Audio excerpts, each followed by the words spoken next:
हाँ, तो कल हम पढ़ रहे थे पौधों में प्रकाश संश्लेषण। तो आपने देखा है कि इमारतें ईंटों से बनती हैं। इसी प्रकार सजीवों का शरीर सूक्ष्म इकाइयों से बनता है जो कोशिका कहलाती है। कोशिकाओं को सूक्ष्मदर्शी द्वारा देखा जा सकता है। कुछ जीव एकमात्र एक कोशिका के बने होते हैं, जैसे अमीबा है, पैरामीशियम है। कोशिका एक पतली बाह्य संरचना से घिरी होती है जिसे कोशिका झिल्ली कहते हैं। इसमें केंद्र में स्थित एक सुस्पष्ट केंद्रक होता है जो केंद्रक कहलाता है। इसके अंदर जो द्रव भरा, मतलब कोशिका जो होती है वो किसी भी आकार, इसके अंदर जो द्रव भरा है इसको कोशिका द्रव, ठीक है। इसके अंदर एक केंद्र बिंदु होता है जिसको केंद्रक, इसके चारों तरफ जो झिल्ली है इसको कोशिका झिल्ली,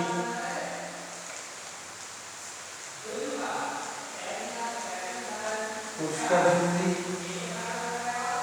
तो हम पढ़ रहे थे प्रकाश संश्लेषण।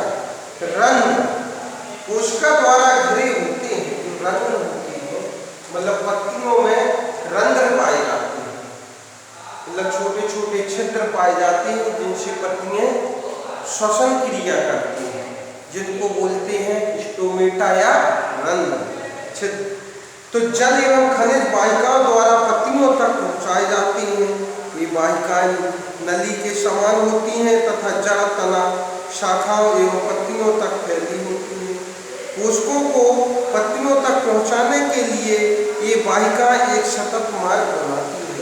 पाठकों में पदार्थ के परिवहन के विषय में अध्याय 11 में पढ़ेंगे।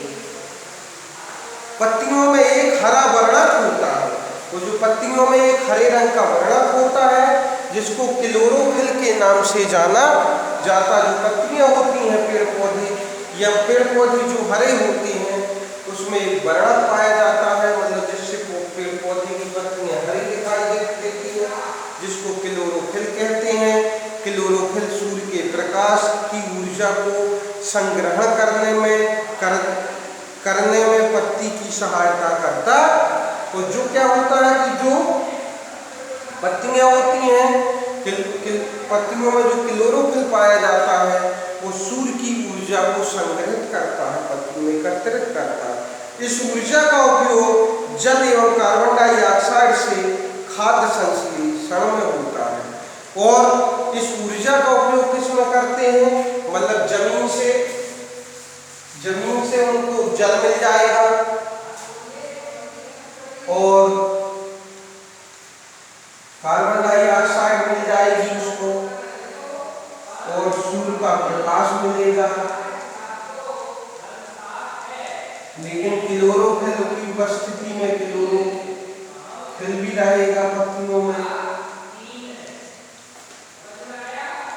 इस प्रकार से बनाते हैं C6H12O6 प्लस O2।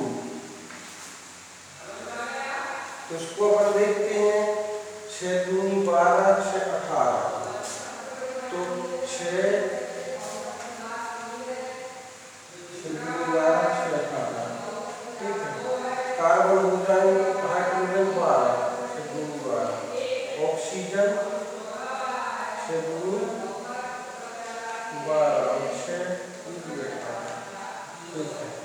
तो इस प्रकार से कार्बोहाइड्रेट का निर्माण करते हैं। तो कार्बोहाइड्रेट जो पदार्थ होते हैं ये पोषण, तो क्योंकि खाद्य संश्लेषण सूर्य के प्रकाश की उपस्थिति में होता है इसलिए इसको प्रकाश संश्लेषण भी कहते हैं। अतः हमने देखा कि क्लोरोफिल, सूर्य का प्रकाश, कार्बन डाइऑक्साइड, जल प्रकाश संश्लेषण के लिए आवश्यक होते हैं। इस पृथ्वी पर यह एक अद्वितीय प्रक्रम है। पत्तियों द्वारा सौर ऊर्जा संग्रहित की जाती है तथा पादप में खाद्य के रूप में संचित हो जाती है। मतलब पत्तियों के द्वारा सूर्य की ऊर्जा को संचित करते हैं और उस ऊर्जा का उपयोग खाद्य पदार्थों के निर्माण में हो जाता है। अतः सभी जीवों के लिए सूर्य ऊर्जा का चरम स्रोत है, मतलब जो सौर ऊर्जा का प्रमुख स्रोत कहलाएगा। क्या आप कल्पना कर सकते हैं कि प्रकाश संश्लेषण नहीं होगा तो क्या होगा? प्रकाश संश्लेषण न होने की स्थिति में खाद्य पदार्थ उपलब्ध नहीं होगा। सभी जीवों का अस्तित्व प्रत्यक्ष या परोक्ष रूप से, प्रत्यक्ष या अप्रत्यक्ष रूप से पादपों पर, मतलब पेड़ पौधों पर निर्भर करता है। इसके अतिरिक्त सभी जीवों के लिए परम आवश्यक ऑक्सीजन भी प्रकाश संश्लेषण के दौरान निर्मित होती है। ऑक्सीजन गैस भी निकलती है प्रकाश संश्लेषण के दौरान, जिसमें सभी जीव जिसका उपयोग करते हैं, सांस लेते हैं। प्रकाश संश्लेषण की अनुपस्थिति में पृथ्वी पर जीवन की कल्पना करना असंभव है। मतलब प्रकाश संश्लेषण, यदि अपन प्रकाश संश्लेषण नहीं होगा, पेड़ पौधे प्रकाश संश्लेषण की क्रिया करना बंद कर देंगे तो इस पृथ्वी पर जीवन संभव नहीं है। और इस प्रकार निम्न समीकरण हिंदी में दिया है। कार्बन डाइऑक्साइड, जल एवं सूर्य का प्रकाश क्लोरोफिल तो कार्बोहाइड्रेट और ऑक्सीजन का निर्माण होता है। इस प्रकार ऑक्सीजन निर्मुक्त होती है और कार्बोहाइड्रेट अंततः पत्तियों में मंड, मतलब स्टार्च के रूप में संचित हो जाता है। तो जो कार्बोहाइड्रेट होता है वो स्टार्च के रूप में, मंड मतलब स्टार्च के रूप में संचित हो जाता है। पत्ती में स्टार्च की उपस्थिति प्रकाश संश्लेषण प्रक्रम द्वारा संपन्न होना दर्शाता है। स्टार्च भी एक कार्बोहाइड्रेट है। फिर एक ही प्रकार के पादपों में दो गमले लीजिए और एक को अंधकार में 72 घंटे के लिए रखिए तथा दूसरे को सूर्य के प्रकाश में रखिए। दोनों पादपों की पत्तियों में आयोडीन परीक्षण उसी प्रकार कीजिए जैसे आपने कक्षा 6 में किया था। आपने अवलोकन को नोट कीजिए और उस गमले को जिसे आपने अंधकार में रखा था 3-4 दिनों के लिए सूर्य के प्रकाश में रख दीजिए और पुनः इसकी पत्तियों पर आयोडीन परीक्षण कीजिए। अपने प्रेक्षण में आप नोटबुक में लिखें।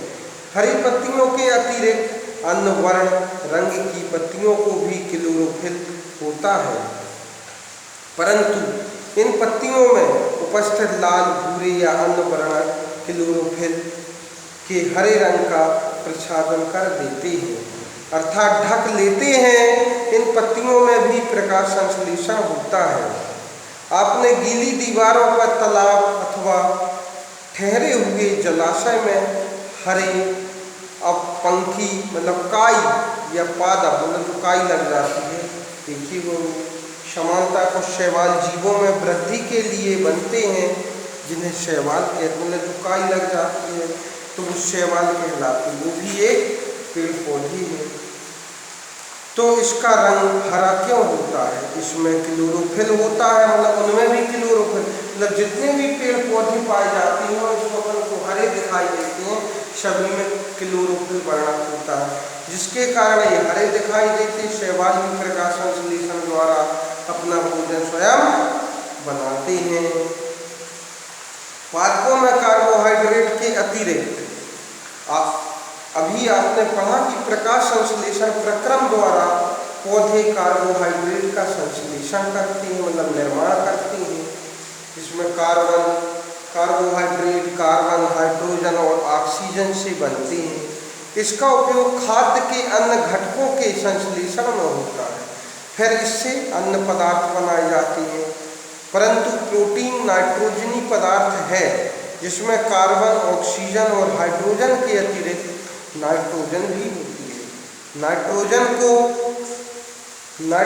कहाँ से प्राप्त होती है? यदि याद कीजिए, वायु में नाइट्रोजन गैस की अवस्था में प्रचुर मात्रा में पाई, मतलब वायुमंडल में नाइट्रोजन 78% पाई जाती है, 78% नाइट्रोजन गैस। तो परंतु पादप इसका अवशोषण इसी रूप में नहीं करते। मिट्टी में कुछ विशेष जीवाणु होते हैं जो गैसीय नाइट्रोजन को उस उपयोगी यौगिक में परिवर्तित कर मृदा में निर्मुक्त करते हैं। यह विले पादपों द्वारा जल के साथ अवशोषित कर लिए जाते हैं। संभवतः आपने देखा है कि किसान अपने खेतों में उर्वरक खाद डालते हैं जिसमें नाइट्रोजनी पदार्थ की प्रचुर मात्रा होती है। इस प्रकार अन्न घटकों के लिए पादपों की नाइट्रोजन की मांग आपूर्ति होती है और इसके पश्चात पादप खाद्य के अन्य घटक जैसे प्रोटीन वसा का संश्लेषण करते। तो पेड़ पौधे जो मतलब प्रोटीन वाले घटक होते हैं वो नाइट्रोजन से निर्माण होते हैं। तो वायुमंडल में भी नाइट्रोजन पाई जाती है जो नाइट्रेट के रूप में पेड़ पौधे ग्रहण करते हैं, मतलब उसको सीधे नाइट्रोजन के रूप में नहीं, नाइट्रेट में मतलब जीवाणु पाए जाते हैं उसको परिवर्तित कर देते हैं। और किसान भी नाइट्रोजन युक्त जैसे खाद यूरिया वगैरह का निर्माण करते हैं।